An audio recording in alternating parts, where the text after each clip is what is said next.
말씀을 나누겠습니다. 창세기 1장 1절부터 5절까지 말씀을 주제로 해서 우연, 하나님의 섭리 이런 제목으로 잠시 말씀을 나누겠습니다.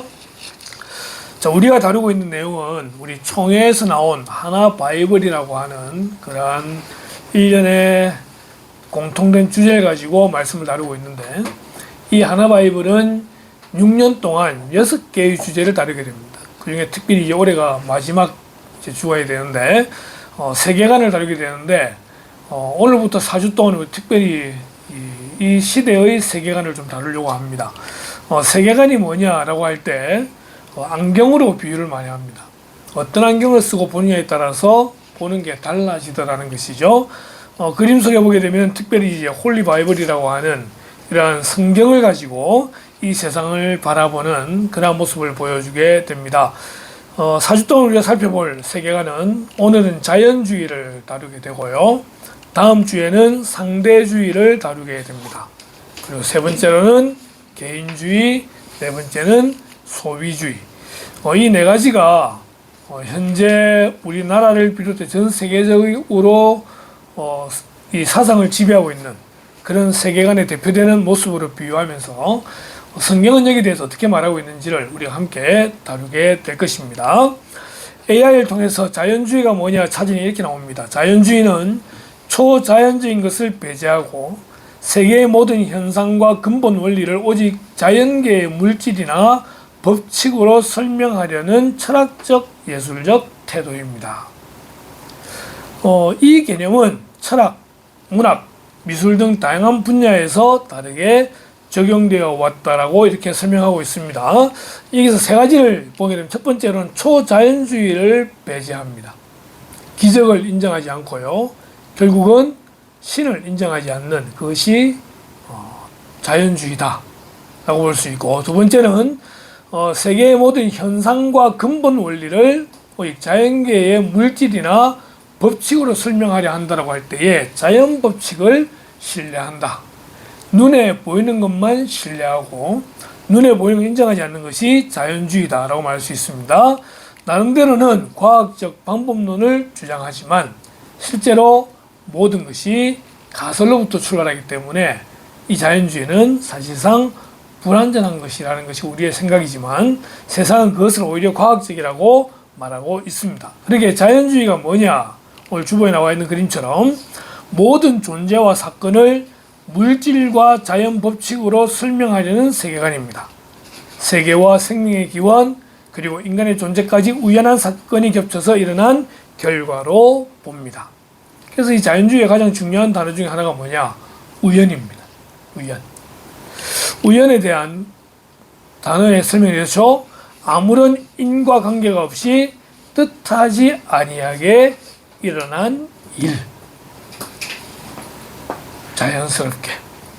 이 자연스럽게 말이 굉장히 좋은 말처럼 들리지만 세계관적으로 볼 때는 하나님을 인정하지 않는 세계관이 자연주의다라고 말을 하는 것입니다. 이 자연주의 관련해서 가장 유명한 예화가 하나 있는데, 시계에 대한 내용입니다. 어떤 사람이 바닷가에 갔다가 이런 시계를 발견했어요. 그리고 나서 한다는 말이 뭐냐면은 이렇게 생각하는 거죠. 이 시계는 아주 오랜 시간 동안 수천 년, 수억 년, 수백억 년을 지나는 가운데에 이 바다에 있는 철분들이 우연찮게 모이고 하다가 어떻게 조각이 되어지고 이렇게 되다가 이제 하나의 시계가 만들어지게 되었고, 또 아주 우연찮게 오랫동안 있다가 여기에 생명이 들어가가지고 찌깍찌깍찌깍 소리 나는 시계가 되었다 라고 말하는, 이것이 우연이라고 말하는 것이고, 이것이 자연주의. 근데 우리는 분명히 알고 있죠. 이 시계는 그렇게 만들어지는 것이 아니라 누군가가 목적을 가지고 이 시계를 만들었다라고 하는 것을 우리는 알고 있습니다. 그래서 오늘 우리는 이 시계가 만들어진 것처럼 이 세상도 우연히 만들어진 것이 아니라 누군가가 목적을 가지고 만들었다라고 하는 것과, 그중에 가장 중요한 것은 결국 우리도 역시 마찬가지로 목적을 가진 존재로 만드셨다라고 하는 것입니다. 그래서 그 만든 분이 누구냐라고 할 때 하나님이시죠. 그죠? 성경에 하나님이 없다라는 말씀이 있습니다. 혹시 보셨어요? 하나님이 없다. 10편, 14편 1절에 하나님이 없다. 이렇게 나옵니다. 근데 이 말만 딱 떼놓고 보면은 하나님이 없는 것처럼 보이죠. 그죠? 근데 그 앞에 뒤에 있는 말을 보면 이렇습니다. 어리석은 자는 그의 마음에 이르기를 하나님이 없다 하는도다. 하나님이 없다라는 말씀이 나오는데 앞뒤로 보게 되면은 어리석은 자는 그의 마음에 이르기를 하나님이 없다라고 한다는 것이죠. 자연주의의 특징 중에 하나가 뭐냐 그랬죠. 우연이라고 그랬습니다. 그들은 신이라는 존재를, 하나님이라는 존재를 인정하지 않습니다. 성경은 그런 자를 가리켜서 어리석은 자라고 말합니다. 하나님은 이미 이 세상이 창조되기 이전부터 계셨다. 이 창조될 때를 성경은 태초라고 말합니다. 창세기 1장 1절에 보니까요. 태초에 하나님이 천지를 창조하시니라. 이미 태초 이전에 하나님이 계셨더라는 거예요. 이거는 우리는 우리의 머리로, 우리의 지혜로 알 수 있는 부분이 아니에요. 믿음으로만 이 사실을 우리는 받아들일 수 있습니다. 태초에 하나님이 천지를 창조하시니라. 이 태초라는 말은요, 시간과 공간의 시작을 이야기합니다. 그래서 영어를 보게 되면은 처음에 in the beginning이라고 시작되죠. 시작되는 그때. 그리고 히브리어를 보게 되면은 브레시트라고 말해서 우리말로 표현하면 한 처음에 라는 말로 설명할 수 있습니다. 태초에 모든 것이 시작되는 그 가장 처음에 누가 계셨느냐? 이미 하나님이 계셨다라고 하는 것입니다. 하나님은 모든 것보다 우선되신 분입니다. 요한계시록에 이렇게 말씀하십니다. 주 하나님이 이르시되 나는 알파와 오메가라.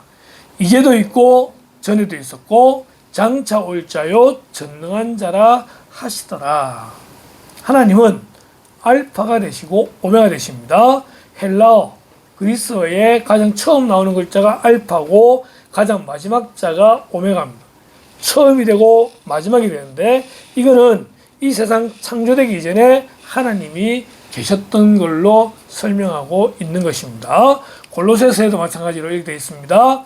그는 보이지 아니하는 하나님의 형상이시요 모든 피조물보다 먼저 나셨고 17절에 또한 그가 만물보다 먼저 계시고 만물이 그 안에 함께 섰느니라. 하나님은 이 모든 세상에 눈에 보이는 또 눈에 보이지 않는 그 모든 것들이 있기 전에 하나님은 존재하고 계셨습니다. 그 존재하는 방식에 대해서 출애굽기는 스스로 있었다라고 말합니다. 하나님이 모세에게 말씀하십니다. 나는 스스로 있는 자니라. 스스로 있는 자니라.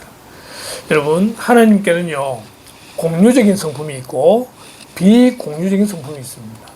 공유라는 말은 우리가 함께 공유하는, 하나님에게도 있고 사람에게도 있는 성품, 그것이 공유적인 거예요. 그것은 사랑이라든지 지혜라든지 이런 것들을 말합니다. 그런데 하나님께만 있는 비공유적인 속성이 있어요.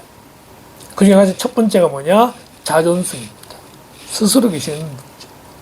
하나님 외에 그 모든 것들은 하나님이 창조하신 것이기 때문에 원인이 있어요. 그러나 하나님은 원인조차도 없는 그냥 스스로 계신 분이라고 성경은 설명하고 있습니다.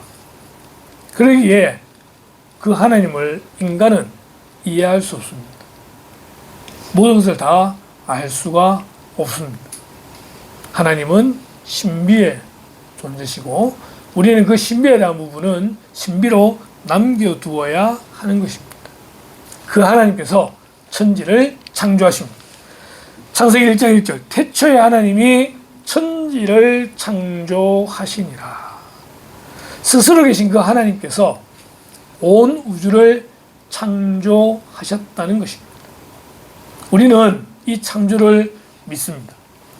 히브리서 3장 4절에 집마다 지은이가 있으니, 오늘 지은이가 왔는데, 집마다 지은이가 있으니 만물을 지으신 이는 하나님이시라. 하나님이시라. 집마다 지은이가 있어요. 시계를 만든 존재가 있어요.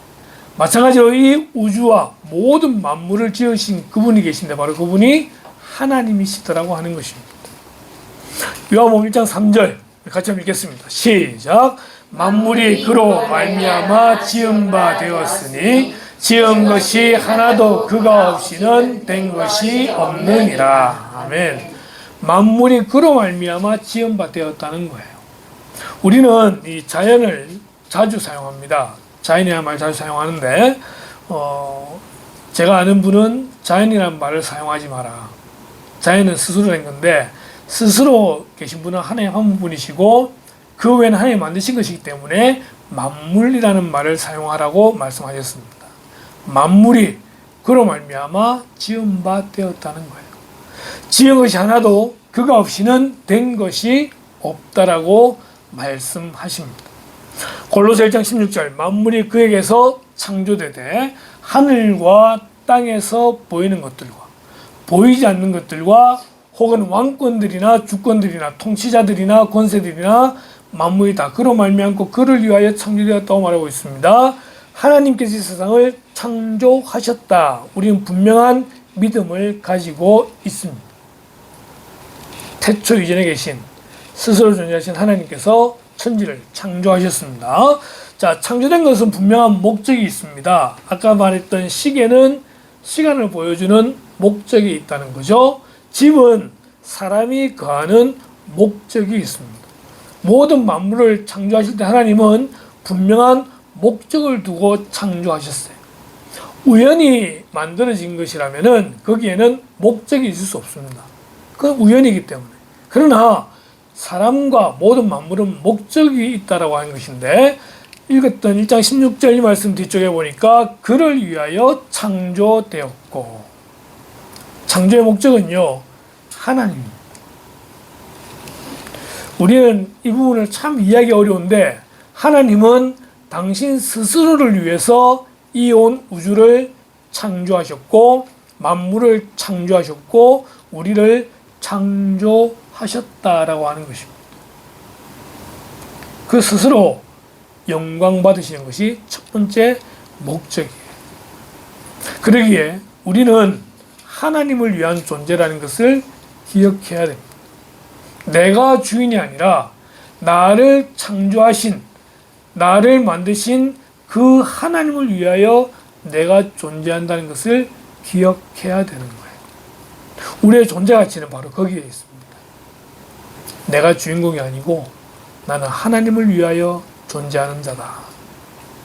창세기 1장 26절에 하나님이 이르시되 우리의 형상을 따라 우리의 모양대로 우리가 사람을 만들고 그들로 바다의 물고기와 하늘의 새와 가축과 온 땅과 땅에 기는 모든 것을 다스리게 하자. 하나님은 우리를 하나님의 형상을 따라 만드셨어요. 우리는 하나님의 형상을 가진 그런 정말 귀한 존재입니다. 그리고 우리에게는 이 세상 모든 것을 다스리는 그러한 권한을 주셨습니다. 하나님을 대신하여 이 땅을 통치하고 다스리는 것, 그것이 우리에게 주어진 목적이라는 것입니다. 그래서 하나님이 사람을 창조하시죠. 남자와 여자를 창조하시게 됩니다. 제3의 성은 없습니다. 하나님이 그들에게 복을 주시면서 생육하고 번성하여 땅에 충만하라, 땅을 정복하라, 바다의 물고기와 하늘의 새와 땅에 움직이는 모든 생물을 다스리라. 이게 사람의 창조된 목적이에요. 다스리라 라고 했는데 실상은 어떻습니까? 사람이 그런 것들을 섬기는, 돌에 절을 하고 바다에 절을 하고 1월 성신 하늘의 해와 달과 별에게 절을 하고 그것들을 섬기는, 그걸 다스리라고 우리를 창조하셨는데 사람은 범죄한 이후에 그걸 섬기는 그런 존재가 되고 말았다라고 하는 것이죠. 이사야 43장 하나님의 영광을 위하여 창조하였다라고 다시 한 번 더 말씀하고 있습니다. 하나님 우리를 목적을 두고 만드셨어요. 신약에 들어가니까 우리는 그가 만드신 바라 그리스도 예수를 안에서 선한 일을 위하여 지으심을 받았다. 우리는 선한 일을 위하여 지으심을 받은 자들입니다. 우린 그렇게 살아야 되는 것이죠. 이 세상을 다스리고 하나님을 대신하여 이 세상을 통치하고 그리고 선한 일을 하면서 하나님께 영광을 돌리는 존재로 우리를 만드셨습니다. 그런 우리에 대하여 이렇게 말할 수 있습니다. 하나님의 걸작품이다. 우리는 그가 만드신 바라. 하나님이 우리를 창조하셨어요. 흙으로 빚어 창조하셨어요. 그러기에 우리는 하나님의 작품입니다. 작품은 비교하는 것이 아닙니다. 작품은 있는 그대로의 가치를 가지고 있습니다. 우리는 사람을 분별하고 사람을 판단합니다. 때로는 잘생기고 못생기고로 판단하고, 때로는 많이 가지고 있고 적은 가지고 있는 걸로 판단하고, 때로는 많이 배우고 적게 배운 걸로 판단하고, 때로는 키가 크고 작고로 판단하기도 하고, 우리는 모든 것을 가지고 비교하고 판단하는 그런 일에 너무나 능합니다. 그런데 하나님 우리를 보실 때에 그런 것을 보지 아니하시고 하나님의 작품으로 우리를 보시더라는 거예요. 그러기에 하나하나가 참으로 귀하게, 참으로 가치 있게 하나님은 우리를 대하시게 되는 것입니다. 시편 139편에 보니까 주께서 내 내장을 지으시며 나의 모태에서 나를 만드셨나이다. 내가 주께 감사하오면 나를 지으심이 심히 기묘하십니다. 주께서 하시는 일이 기이함을 내 영혼이 잘 아나이다. 하나님이 나를 지으셨다는데 기가 막히게 지으셨다는 거죠. 이건 이제 개역 개정파인데 개역 한글판 이렇게 말합니다. 주께서 내 장부를 지으시며 나의 모태에서 나를 조직하셨나이다. 이미 모태에서부터 나를 조직하는데 내가 주께 감사하오면 나를 지으심이 신묘막측하십니다. 저는 이 단어가 개역 개정에서 빠진 게 참 아쉬워요. 신묘막측. 우리를 지으신 것이 우리는 도저히 이해할 수 없을 정도로 너무나 멋지고 너무나 아름답고 기가 막히시다는 거죠. 하나님은 우리를 그렇게 만드셨어요. 그래서 우리는 하나님의 걸작품입니다. 때론 내가 나를 평가할 때에 나는 이렇고 나는 저렇고, 때로는 자기 자신을 스스로 비하하고 막 말한다 하더라도 하나님이 나를 보실 때는 뭐로 보시느냐? 하나님의 작품으로 보시더라는 거예요. 그래서 이런 찬양이 있었죠. 우리는 하나님의 작품, 예수님을 통해서 아름답게 만드신 우리는 하나님의 작품. 예수님 인사합시다. 당신은 하나님의 걸작품입니다. 당신은 하나님의 작품입니다. 우리는 하나님의 작품입니다. 자, 여기서 다룰 내용은 이것입니다. 우연, 하나님의 섭리. 마태복음 6장에 보니까요, 공중의 새를 보라. 심지도 않고 거두지도 않고 창고에 모아들이지도 아니하되 너희 하늘 아버지께서 기르시나니 너희는 이것들보다 귀하지 아니하냐. 예, 공중의 새와 비교한다고 해가 자존심이 상하기도 합니다. 근데 그 공중의 새 하나님께서 기르신다는 거예요. 너희는 그보다 더 귀하지 아니하냐는 거예요. 마태복음 10장에 보니까요, 참새 2마리가 한 아사리온에 팔리지 않느냐. 그러나 너희 아버지께서 허락하지 아니하시면 그 하나도 땅에 떨어지지 아니한다는 것입니다. 하나님은 목적을 가지고 우리를 창조하셨고 지금도 우리를 인도하신다는 거예요. 참새를 먹이시고 새를 먹이시고 길가에 들풀도 입히시는 그 하나님께서 그보다 훨씬 귀한 하나님의 형상으로 만드신 우리를 그냥 내버려 두시는 것이 아니라 지금도 우리를 입히시고 먹이시고 하나님께서 우리를 귀하게 보호하신다라고 하는 것입니다. 이게 하나님의 섭리. 빌립보서 2장에 너희 안에서 행하시는 이는 하나님이시니 자기의 기쁘신 뜻을 위하여 너희에게 손을 두고 행하게 하시나니. 우리는 하나님이 창조하신 목적이 있는 존재로서 우리도 목적을 가지고 살아가야 되는데 그 마음의 목적과 꿈과 비전과 소원을 누가 주시느냐? 하나님께서 주신다는 것입니다. 우리는 우연히 이 세상을 살아가는 존재가 아닙니다. 또한 하루하루 살아갈 때도 그냥 우연에 맡겨 살아가는 존재가 아닙니다. 하나님이 창조하신 작품으로서 매일매일 살아갈 때 우리는 항상 꿈을 가지고 비전을 품고 소원을 가지고 행하는 목적 있는 존재가 되어져야 되는 것입니다. 때론 지금 나의 환경이 좋지 않다 할지라도 여전히 내 가운데 행하시는 분은 하나님이심을 기억하면서, 때론 지금 내가 있는 모든 상황과 환경 자체가 우연히 되어진 것이 아니라 하나님의 섭리 안에 진행된 것이라고 한다면은 우린 그 하나님을 믿고 신뢰하면서 오늘도 승리하고 소원을 두고 행하는 그런 성도가 되어야 된다는 거예요. 그렇게 할 때 우리는 원망과 시비가 없을 수가 있습니다.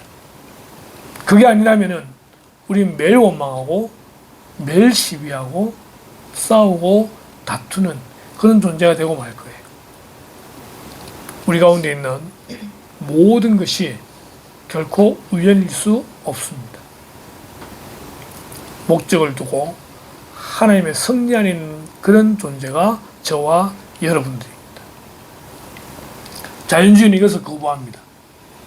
자연주의는 초자연적인 것을 거부하고 하나님을 거부하고 신을 거부하고 모든 것을 우연에 맡깁니다.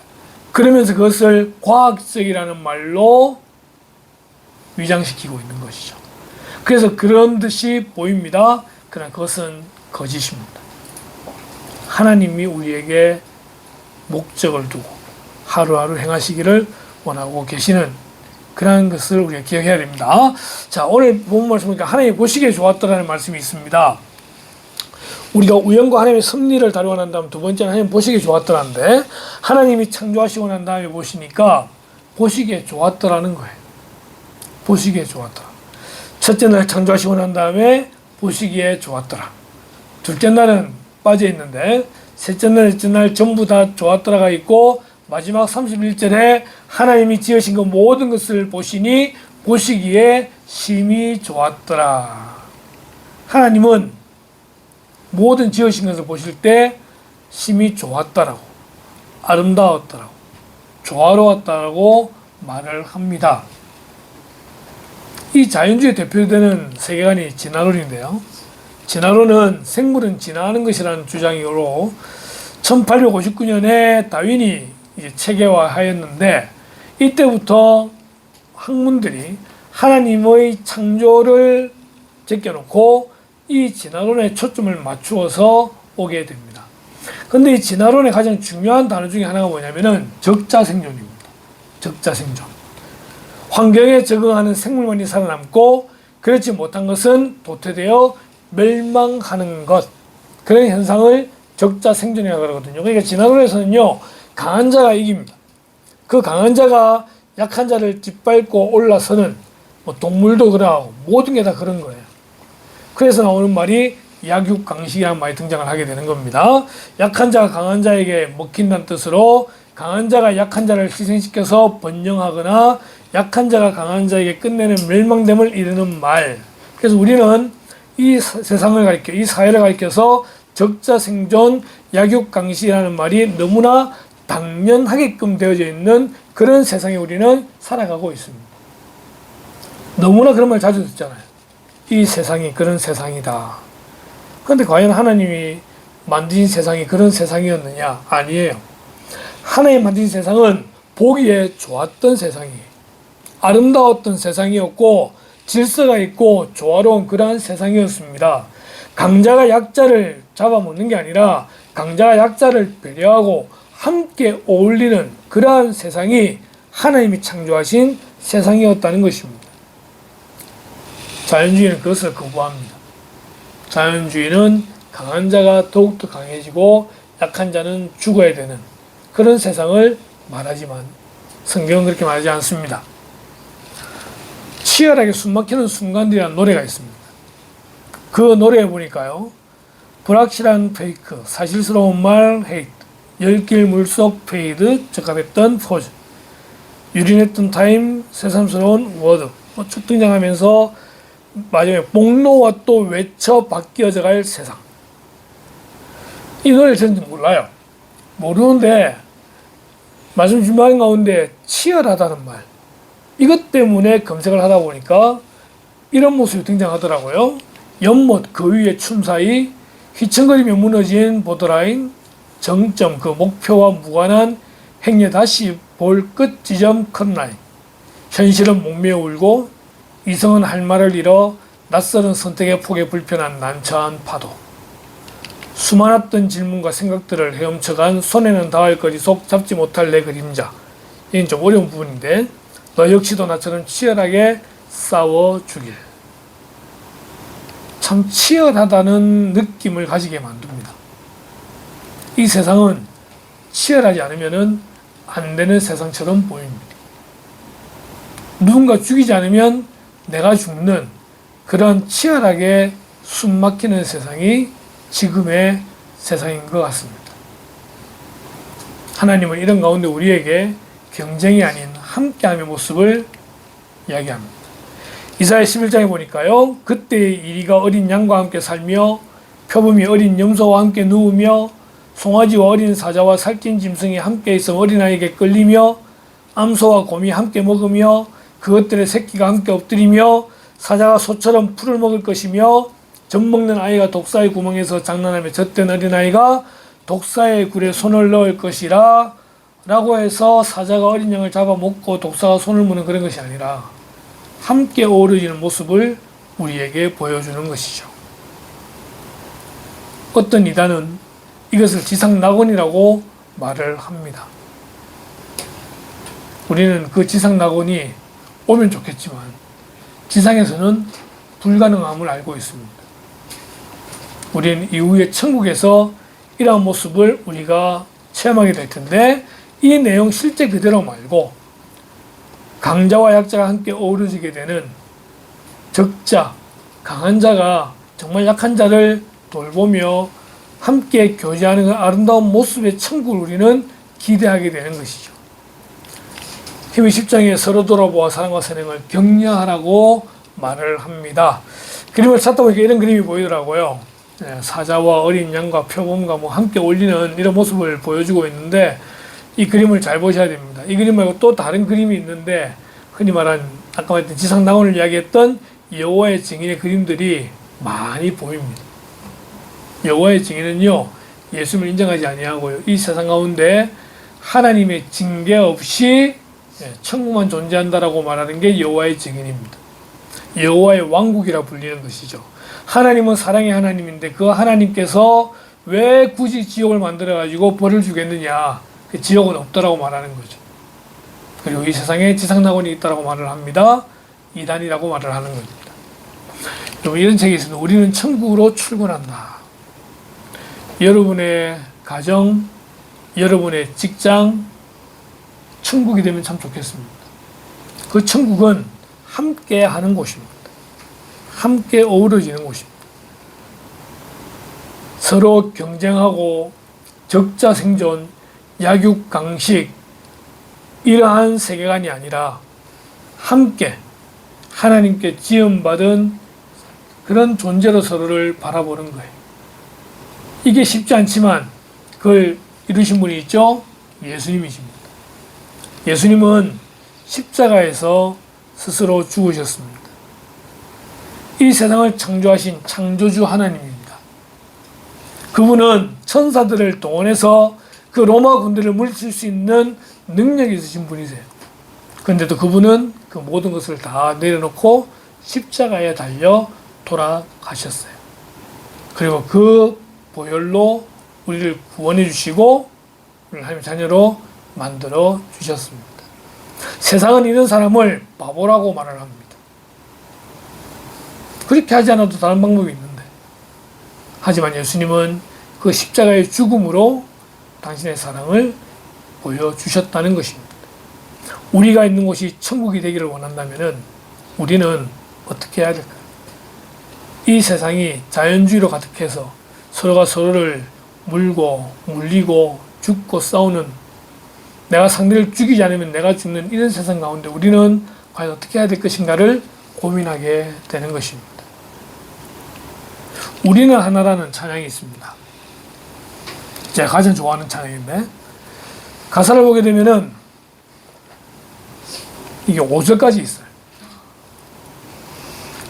1986년도에 무초선 기도원에서 한 선배를 통해 노래를 배우게 되었고, 불러주면은 따라 듣고 하면서 5절까지 다 외웠어요. 그게 1월달.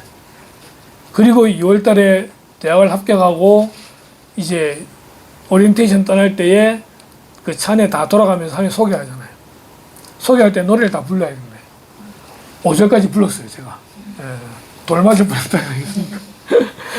한 번도 들어본 적이 없는 노래를, 그래서 이상한 사람 하나 나와가지고, 노래도 이 뭐 높고 낮고 그런 게 아니에요.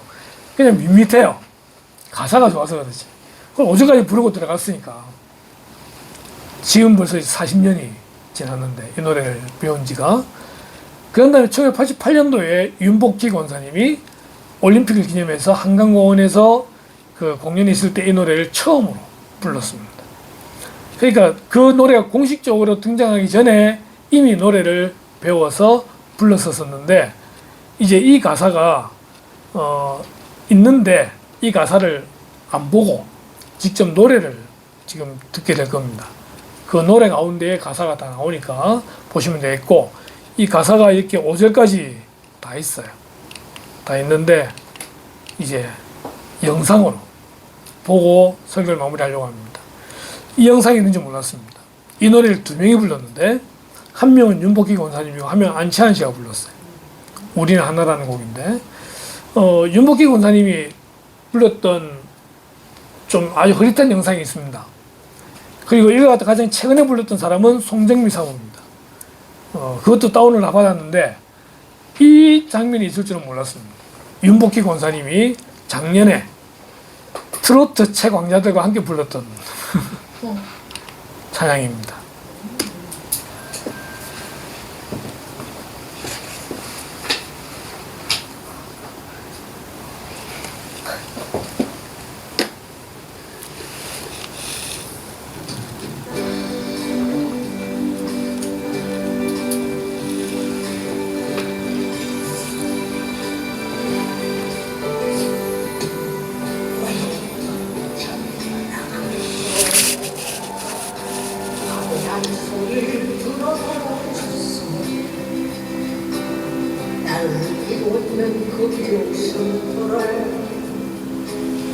사랑으로 받아주겠소.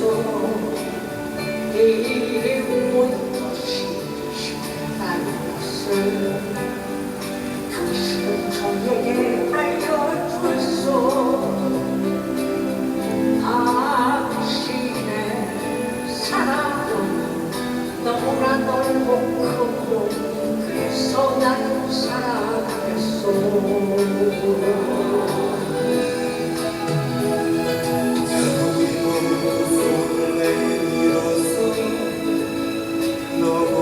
영제를 켜주세. 사랑 살면 한번 살인도 걸음 멈추고 생각해보세. 이내 눈을 흘렀어. 저 바다와 하나가 되듯이 우리는 하나로 당신과 나도 하나 우리는 하나가 되야 하오.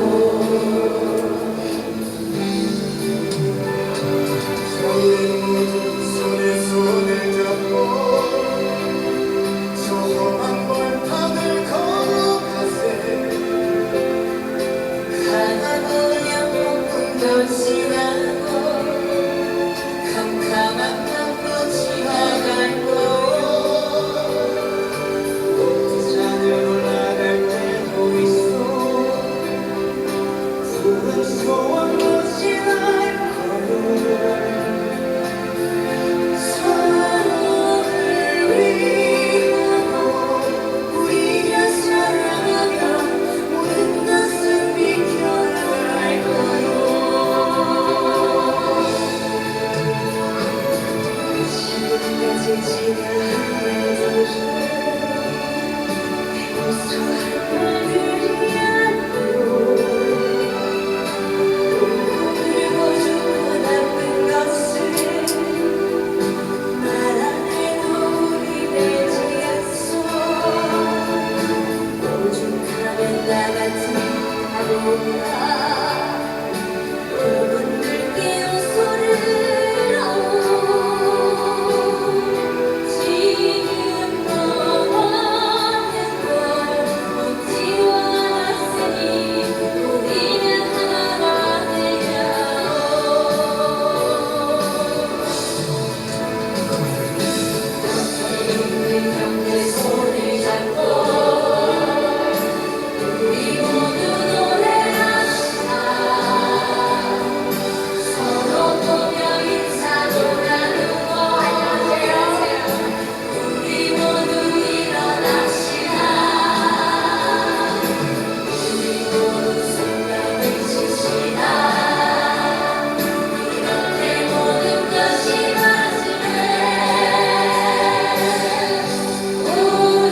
기도하겠습니다.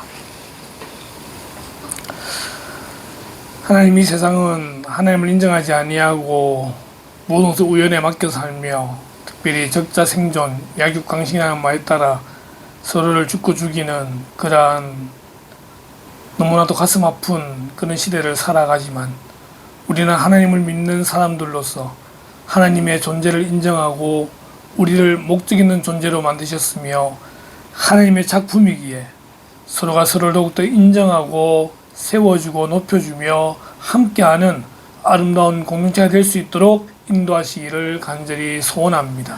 하나님, 우리가 만나는 많은 사람들은 하나님을 알지 못하기에 우리에게 함부로 대하기도 하고 때로는 그 말로 우리를 죽이기도 하지만 그러나 우리는 예수님의 그 십자가의 사랑을 기억하면서 오히려 사랑으로 품게 하시고 우리를 말미암아 천국이 되어지는 그런 아름다운 하나님의 동력자가 될 수 있도록 인도하시기를 간절히 소원합니다. 이 세상 살아가는 동안 함께 손을 잡고 세워주며 함께 주님을 향해 나아가는 복된 공동체가 될 수 있도록 인도하시길 원하올 때 이 모든 말씀을 예수님의 이름으로 기도드리옵나이다. 아멘.